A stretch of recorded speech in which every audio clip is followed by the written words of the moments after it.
I was best friends with his sister. And my sister said, you got to meet my friend.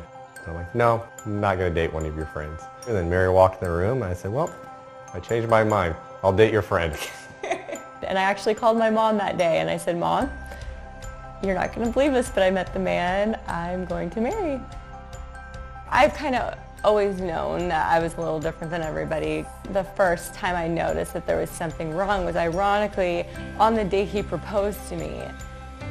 I was graduating that year and here comes the man of my dreams, and I was so depressed and I knew there was something wrong. Especially being young, you don't really understand, what you're seeing. Because nobody really talks about mental illness. I was so extremely depressed, suicidal. I wrote in my journal. And I remember spending the day just reading through the whole journal front to back. It ended up being kind of like the missing piece of the puzzle. I was so mad at you. Yeah. I mean, he practically had to drag me to the hospital. I did not want to go at all. But she did it. I'm so proud of her. When I was told that I had bipolar disorder, it was devastating. Now that we've been together so long, I know exactly where things are heading, but it just took time. Right when Mary wakes up, I know exactly how she's feeling. Rarely do I go, okay, that came out of nowhere. Which I think a lot of people think, well, bipolar is, well, she woke up this morning, she's smiling and giving babies hugs and kisses, and in the afternoon, she's losing her mind. That's not bipolar disorder. It's the slow onset, and it moves really slowly. There's nothing I could say or do that's going to make her snap out of it. I can't change it. I can only just be there for her. My brain does not have a cap to how amazing I can feel, but it also doesn't have a plug to how horrible I can feel. I said, well, how about we illustrate my feelings in pictures? I think that would be very powerful. Now, Mary's come up with so many great ideas, over the years, but then when she mentioned this one, I'm like, this is it, Mary. He booked the tickets, he gave me the contact information of a photographer to take these pictures for me, and made it a reality. When I get these uncontrollable feelings of rage, it's so overwhelming. It's almost like a volcano about to explode. I can see it coming.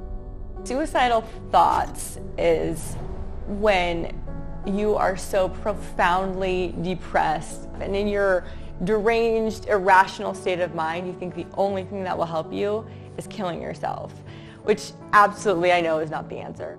It's very hard, and there's a lot of people who feel that every day. Creativity feels like your brain needs to go for an extremely long run. I get excited for her. I'm like, wow, what an amazing thought. I mean, she can have ideas and be so futuristic, in a capacity that I could never get to. Sadness is obviously a lot harder for Mary than it is for me. You just keep crying and crying for me personally, for no reason. I don't want my kids to remember me as a sad person, having to explain to them, mommy's brain hurts right now, I'm just sick. For me, that's the hardest part. Hypersexuality is probably my husband's favorite symptom of them all. Not bad. We work through it. It's like the whole world is sex. I think one of the hallmarks of bipolar disorder is people having affairs, and I am more in love with him than I think anybody could be with anybody, but in that state of mind, I can absolutely see how affairs happen. Paranoia for me manifests itself more as, I think, fear. There's this constant underlying guilt with everything. Grandiosity is awesome. You can do anything that you want to. Those fleeting moments of grandiosity are amazing. Despair is feeling like there are a ton of bricks on you. You cannot move. I started a Facebook and blog and Instagram about everything bipolar. My blog is called So Bipolar. Bipolar is a very misunderstood mental illness, and the more we talk about it, the more people will understand and there will be less stigma. You look at other people that have, maybe a family member has, or their spouse has diabetes or something else complicated. And at that point, you don't give up on love just because one family member is sick. Our marriage is so successful because of the way we respond to it and how supportive he is of me.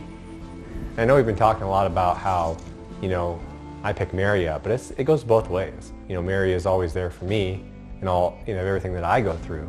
And then in turn, I'm there for Mary when she needs my help. There is no tip or trick, and there's no solution.